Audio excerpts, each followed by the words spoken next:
Well, as we mentioned before, former President Donald Trump is now no longer former. He is the president as he secured enough electoral votes to win back the White House. Yeah, our Leah McNeil joins us now in studio with a look at how those numbers break down here, Leah, beginning with Wisconsin. I mean, that ultimately sealed the deal. Yes, it definitely did secure the win and really just pushed him over the edge. We thought it was going to be Alaska because we were waiting on that, but we do know that it is Wisconsin, which now means that Trump has secured a second term as president with 277 of the 270 electoral votes needed. Harris did have 224.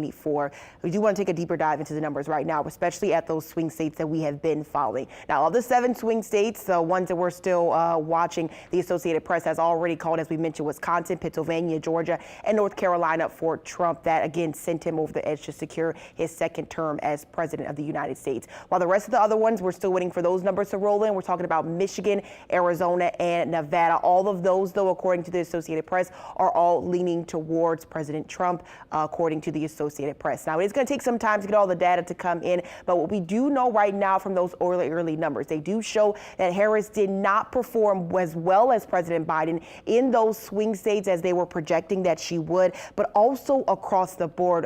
Even when we're just talking about the popular vote, guys, I mean, she secured less than 5 million of that if we do compare the popular vote alone to President Trump. If we take a look at some of the, different voting populations, Latino voters, Trump performed even better than he did in 2020. Yeah, seeing that urban vote, particularly in cities, Harris underperformed significantly. And we also saw that in early voting numbers where the conversation was more Republicans showing up to the polls there. So a lot to parse through here, looking at where Harris underperformed and Trump overperformed in that sense. Yes, and it was very razor thin margin. You brought up Georgia. I know the strategy for Georgia for the Harris ticket was to kind of go in some of those more suburban counties right outside, where the Atlanta metro area wasn't capitalized on that, which they weren't able to do. So that resulted, of course, Trump getting Georgia, which was not expected at all from the Harris campaign. Yeah, and all of this coming in literally just within the past 15, 20 minutes. So I know you're working through these numbers, and we'll keep looking at all of this and digging through it. But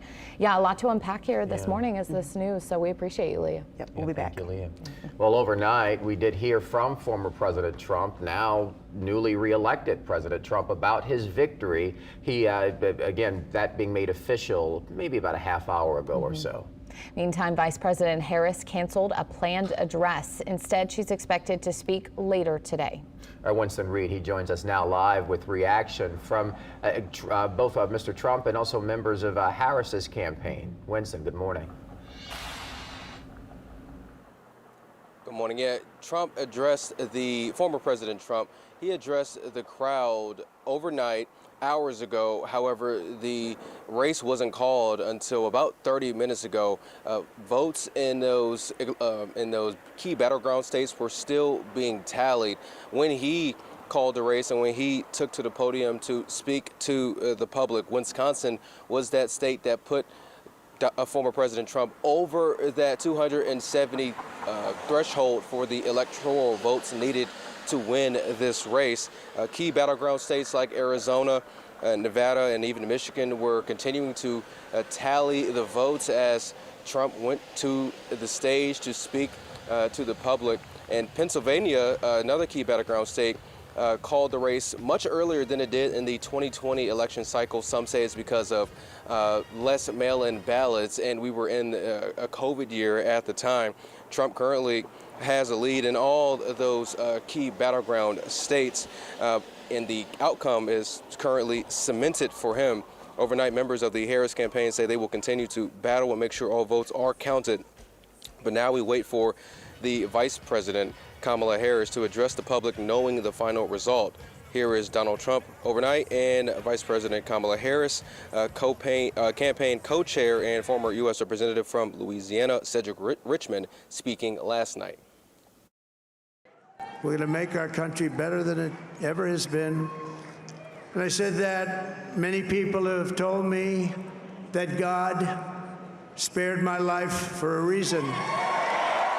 She will be back here tomorrow to address not only the HU family, not only to address her supporters, but to address the nation.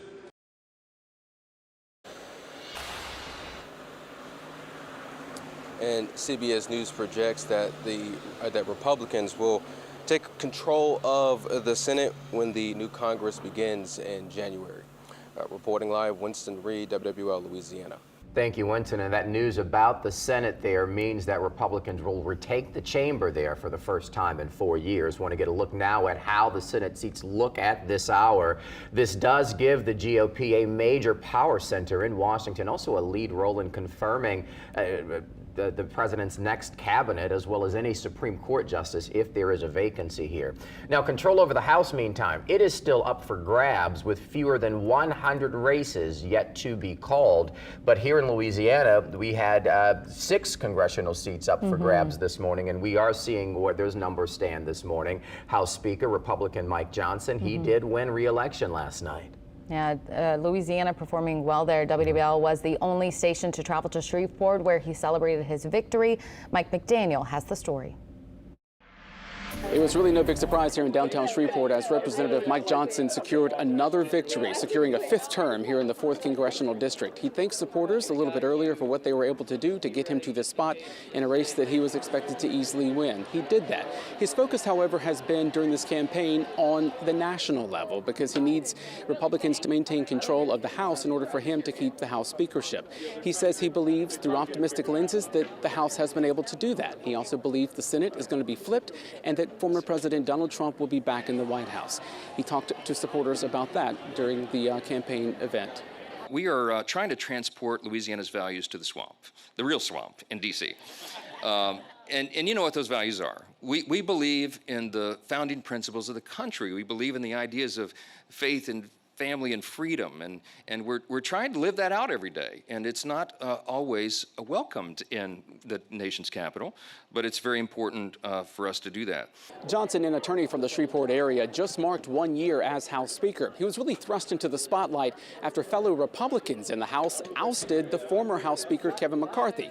In his speech to supporters during his campaign event, you could tell that it's a position that he really wants to maintain moving forward. In downtown Shreveport, Mike McDaniel, back to you. All right, Mike, thanks for that report. House Majority Leader Steve Scalise has won another 2-year term in Congress. The Metairie Republican held his election night watch party at Drago's restaurant. He said he's anxious to get back to Washington, D.C. and help Louisiana and America get back on track. Getting good energy policy is great for Louisiana, but it's really critical to lowering inflation, to lowering costs. One of the reasons you have so many high costs at the grocery store, at the gas station, on your utility bills is because of bad energy policies.